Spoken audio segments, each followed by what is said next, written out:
साल बेमिसाल। और अब देखिए आपका अपना न्यूज़ 24 एक्सप्रेस नए अंदाज।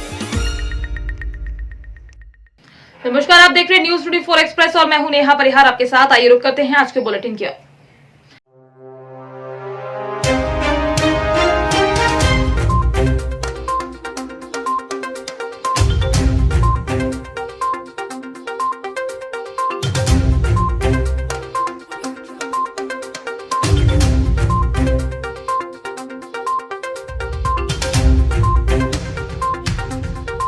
तमिलनाडु में वायुसेना के हेलीकॉप्टर दुर्घटना में मारे गए उड़िया वायुसेना के अधिकारी राणा प्रताप दास का पार्थिव शरीर ओडिशा पहुंच गया है। पार्थिव शरीर को दिल्ली से भुवनेश्वर हवाई अड्डे के लिए रवाना किया गया था। मुख्यमंत्री नवीन पटनायक ने राणा प्रताप दास को अंतिम श्रद्धांजलि दी। वहीं वित्त मंत्री निरंजन पुजारी और मंत्री अशोक पांडा ने भी उन्हें श्रद्धांजलि अर्पित की। थांदला जैन दिगंबर समाज का प्रतिनिधि मंडल संघ अध्यक्ष अरुण कोठारी और संघपति विजय भीमावत के सानिध्य में सिद्ध क्षेत्र में विराजित महान संत वत्सल्य मूर्ति परम पूज्य आचार्य 108 श्री पूज्य सागर जी महाराज की सेवा में उपस्थित हुए। इस दौरान श्रीफल से स्तुति करते हुए संघ ने मुनि भगवंतों के मध्य प्रदेश, राजस्थान, गुजरात में पधारने की पुरजोर विनती की। संघ अध्यक्ष ने कहा कि करीब 16 वर्ष पहले यहाँ पे थांदला से विहार हुआ था, जो बहुत लंबा समय होता है। थांदला की नई ऊर्जा को गुरुदेव के सानिध्य की आवश्यकता है। कृपा गुरुदेव। थांदला संघ की भावना बहुत अच्छी है और भावना को बनाए रखे, क्योंकि जहाँ भावनाएं होती है वहाँ पर कार्य की सिद्धि भी होती है। यादृशी भावना तादृश सिद्धिर्भवति, ऐसी कहावत है। प्रतीक्षा का फल मीठा होता है, जो मिलता है वह अच्छा ही मिला करता है। इसलिए सम्य शिखर से थांदला अभी बहुत दूर है, क्योंकि पैदल मार्ग का विहार है। ऐसा नहीं है कि गाड़ी में चले जाएं, प्लेन में चले जाएं, वो पॉसिबल नहीं है। और आने में जो है कम से कम साल भर का समय लग जाता है। इसलिए विचार तो कभी से हमने बना रखा है कि उधर राजस्थान तरफ जाने का, एमपी में जाने का, गुजरात में जाने का, क्योंकि अभी यात्राएं सब बाकी है। तो इसलिए बीच में थांदला तो आना ही आना है। इसलिए जैसा भी अवसर होगा वैसा आप लोगों को अवसर, सानिध्य, सत्संग करने का अवसर आप लोगों को मिलेगा। इसमें कोई दो राय नहीं है। आप लोग इंतजारी करें। हमारा मंगलमय आशीर्वाद। साथ में बिहार में चलेगी तो पहला चतुर्मास थांदला में होगा। खबर शहडोल से है, जहां खेत में काम कर रहे किसान पर बाघ ने हमला कर दिया। गंभीर अवस्था में किसान को उपचार के लिए जिला अस्पताल में भर्ती कराया गया। ये घटना जिले के गोहपारू वन परिक्षेत्र के रोहनिया की है। पिछले कुछ महीने में उक्त क्षेत्र में बाघ का मूवमेंट है, जिसके चलते आए दिन बाघ ग्रामीणों पर हमला कर रहा है। 1 महीने पहले बाघ के हमले की एक चरवाहे की मौत हो गई थी, जिससे नाराज ग्रामीणों ने सड़क जाम कर हंगामा किया था। बावजूद इसके इस ओर वन विभाग ने ध्यान नहीं दिया तो बाघ के हमले की एक और घटना सामने आई। क्षेत्र में विचरण कर रहे बाघ का नेचर बदल रहा है, जिससे अब लगातार इंसानों पर हमला हो रहा है।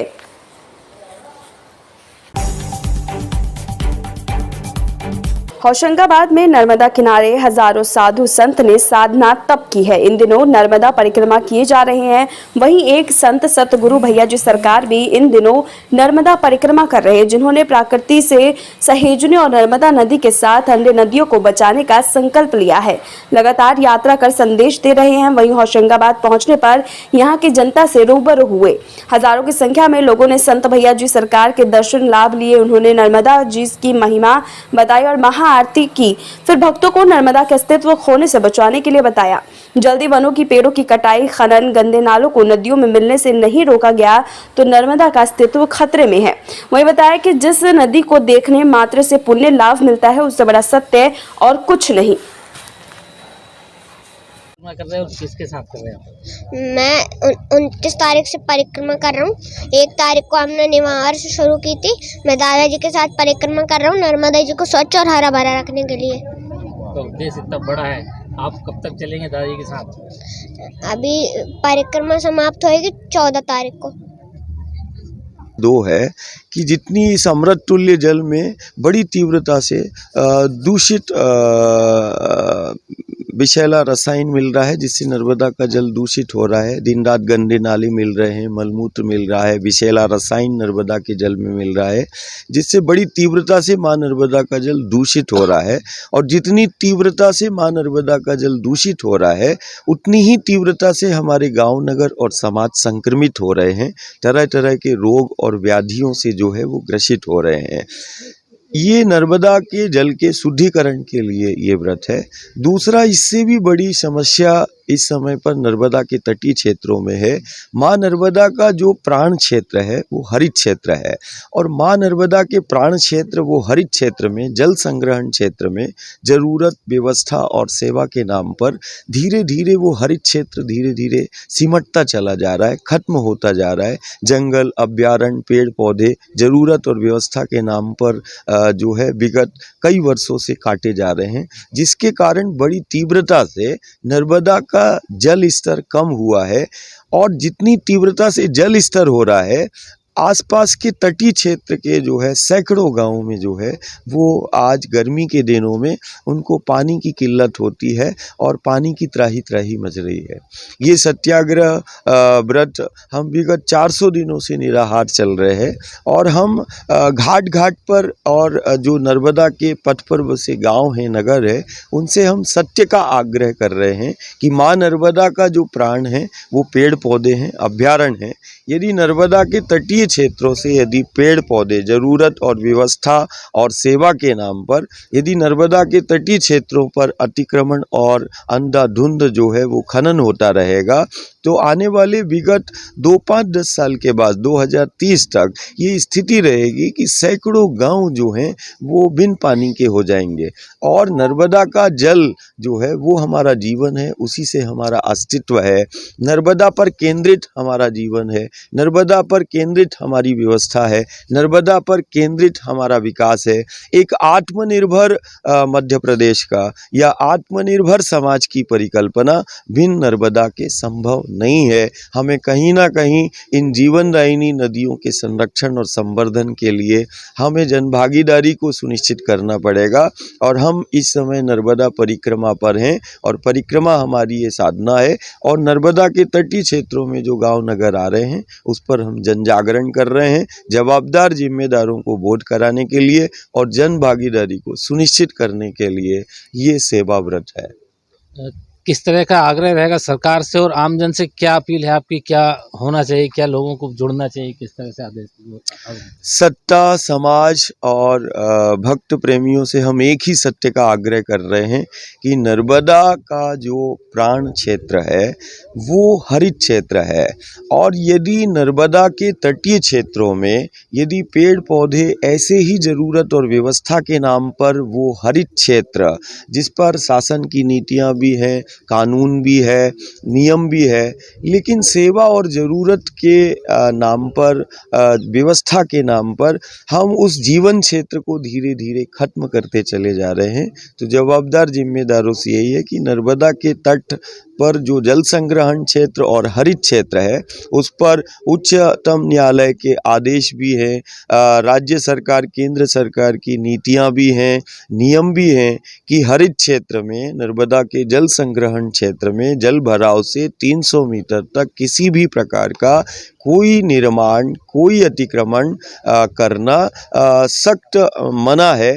और ये यदि कोई करता है तो ये अपराध भी है। कहीं ना कहीं नर्मदा के तटीय क्षेत्रों में वो नीति और कानून का क्रियान्वयन हो, साथ में जो समाज की जन भागीदारी है, के कारण सिर्फ शासन प्रशासन। आपने अभी तक बड़े बड़े घोटालों के बारे में सुना होगा, लेकिन कभी आपने सुना है कि शादी में भी घोटाला होता है? जी हाँ, आज हम आपको ऐसी खबर बताने जा रहे हैं जहां मुख्यमंत्री सामूहिक विवाह सम्मेलन को झांसी मौरानीपुर ब्लॉक के अधिकारियों द्वारा 3000 रुपए में शादी घोटाला कर डाला। उक्त सम्मेलन में सबसे अधिक और जोड़े शामिल हुए थे, जिनमें पूर्व में ही शादी हो चुकी है। आपको बता दें कि झांसी के मौरानीपुर ब्लॉक में मुख्यमंत्री सामूहिक विवाह सम्मेलन का आयोजन खंड विकास मौरानीपुर द्वारा आयोजित किया गया, जिसमें जिसमें अधिकतर जोड़े वे दिखे जिनके पूर्व में शादी हो चुकी है। जब इसकी खबर ब्लॉक के अधिकारियों को हुई तो उन्होंने हाथ पांव फूल गए। जब इसकी खबर हमारी टीम को हुई तो टीम ने मौके पर जाकर सम्मेलन में मौजूद लोगों से बात की, जिसके बाद शक यकीन में बदल गया, जिसमें पाया गया कि ब्लॉक में तैनात कर्मचारियों द्वारा 3000 रुपए लेकर उनका पंजीयन किया गया। उक्त कार्यक्रम में मुख्य अतिथि क्षेत्रीय विधायक थे, जो अब नव दंपति को आशीर्वाद देने आए थे, लेकिन विधायक जी को कहाँ पता था कि वो आशीर्वाद उन जोड़ों को दे रहे हैं जिसकी पूर्व में ही शादी हो चुकी है। फिलहाल मोरानीपुर ब्लॉक का शादी घोटाला काफी चर्चाओं में है। वक्त हो चला है एक छोटे से ब्रेक का, फिर मुलाकात होगी ब्रेक के बाद।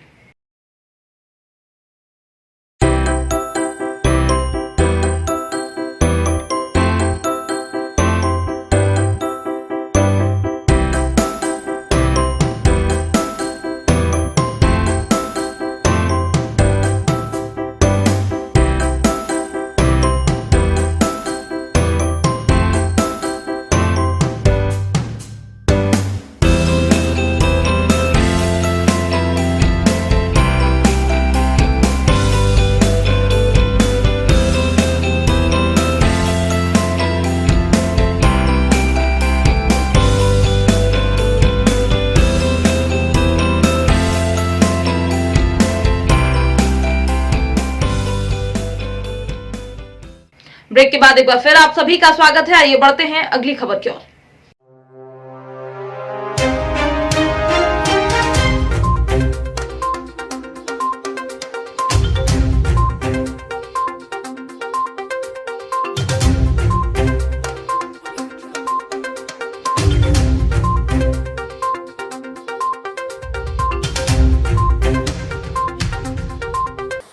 मोरानीपुर समाधान दिवस में ग्रामीण एसएसपी नेपाल सिंह की अध्यक्षता में आयोजित किया गया। इस मौके पर थाना प्रभारी अमरनाथ सिंह यादव, अशोक यादव, किशन कुमार यादव सहित अन्य लोग मौजूद रहे, जिसमें राजेंद्र प्रसाद सोनकिया, गोविंद प्रसाद खरे, दीपक गुप्ता, जानकी प्रसाद, कैलाश पटेल और साथ ही लेखपाल मौजूद रहे। वहीं ग्रामीण एसपी ने सख्त हिदायत दी कि अनुपस्थित लेखपालों में अंशु पटेल, संतोष वर्मा, गजेंद्र पटेल, राम रहस्य तिवारी, जितेंद्र कुमार उक्त लोग उपस्थित रहे। थाना लहचूरा में तैनात महिला सिपाहियों ने बच्चों के साथ एसएसपी से वार्ता कर चॉकलेट वितरण किया।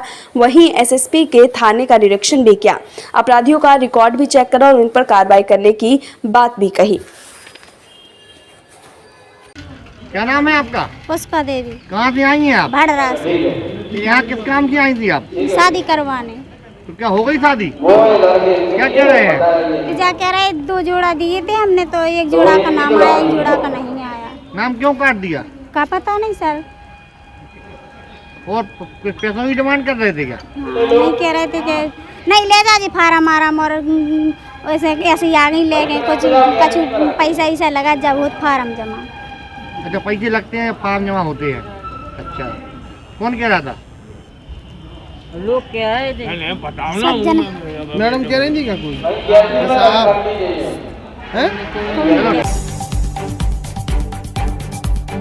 कांकेर जिले के दुर्ग कोंदल ब्लॉक के प्राथमिक शालाओं के शिक्षक शिक्षिकाओं ने 5 दिसंबर को दुर्ग कोंदल के बाजार स्थल पर धरना प्रदर्शन किया और बैठक कर निर्णय लिया गया कि सरकार द्वारा 5 सितंबर को 90 दिनों में सहायक शिक्षकों के वेतन विसंगति नहीं किया गया तो 14 को अनिश्चितकालीन धरना पर वे चले जाएंगे। कि वेतन विसंगति, क्योंकि 1 और 2 का जो पेमेंट है, वेतन है, उन लोग का बहुत ज़्यादा है सर, और हम लोग 3 वाले का वेतन बहुत कम है, क्योंकि हम लोग आज 17 साल हो गए सर इसी पद में हैं और एक ही समान हम लोग काम कर रहे हैं मिल के, और हम लोग का जो वेतन है बहुत ही कम है सर, 10-12 हज़ार कम है। इसलिए हम लोग इस मुद्दे पर पहुंचे हैं कि हम लोग हड़ताल करना पड़ रहा है सर। हम लोग बहुत पहले से लगभग अभी 97 से नियुक्त हुए हैं और हम लोगों का वेतन विसंगति बहुत फैसले में है सर। और क्या है, हमको जो अभी वर्तमान में मिल रहा है उस वेतन में हमारा परिवार का माने खर्च वाहन करने में बहुत ज़्यादा प्रॉब्लम हो रहा है सर। और उसके साथ साथ हमारे जो भाई हैं, जो उनका वेतन और हमारे वेतन में, जैसे वर्ग 1 और वर्ग 2, इन दोनों के वेतन में से हमारा माने आसमान अंतर है सर। लगभग 10-12 हज़ार का अंतर आ रहा है। इसलिए हम लोगों को बहुत ज़्यादा दुख हो रहा है कि हम एक बराबर मेहनत कर रहे हैं। 10 बजे से 4:30 बजे 4 बजे के बीच में सभी लोग एक बराबर मेहनत कर रहे हैं। उसके बावजूद भी हम लोगों का वेतन में बहुत ज़्यादा विसंगति है, इसलिए हम लोगों को मैदान में उतरना पड़ रहा है। सर कब तक रहेगी ये धरना? ये धरना आज 11 तारीख से हम लोग 11 और 12 तारीख हम ब्लॉक स्तर में करेंगे। उसके बाद हम लोग 13 तारीख को राज्य स्तर पर जाएंगे। वहाँ यदि हम लोगों का मांग यदि पूरा नहीं करते, कोई आश्वासन नहीं मिलता है, तो हम 14 से फिर अनिश्चितकालीन धरना हम वहाँ राज्य स्तर पे देंगे। सर महाराजगंज ब्रिजमनगंज के बैरियर तिराहे पर शुक्रवार रात को हेलीकॉप्टर क्रैश में शहीद हुए भारत के प्रथम सीडीएस विपिन रावत, उनकी पत्नी और मृत सभी अधिकारियों को श्रद्धांजलि दिया गया। लोगों द्वारा उनके चित्र के सामने कैंडल जलाकर 2 मिनट का मौन रखा गया। भाजपा नेता योगेंद्र यादव ने कहा कि सीडीएस विपिन रावत सेना में रहते हुए किए गए सराहनीय कार्य को हमेशा याद किया जाएगा। युवाओं को उनसे देश प्रेम की भावना को अपने जीवन में उतारने का प्रयास करना चाहिए था।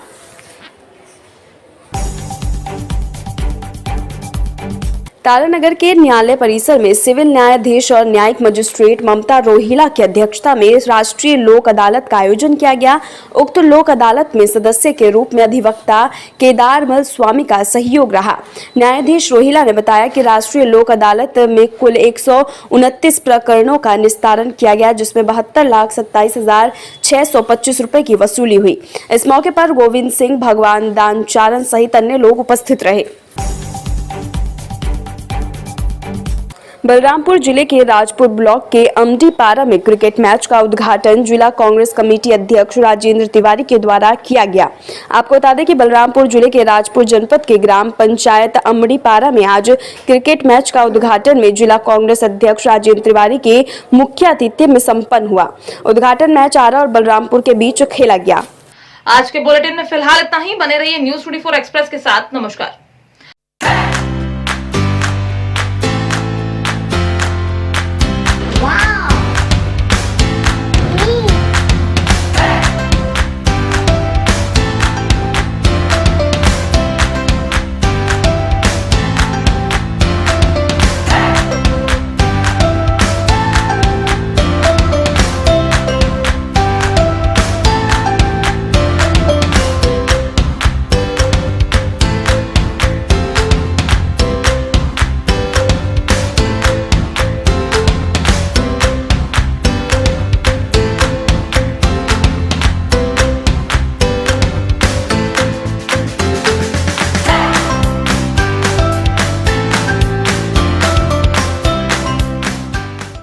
एक्सप्रेस के 2 साल बेमिसाल।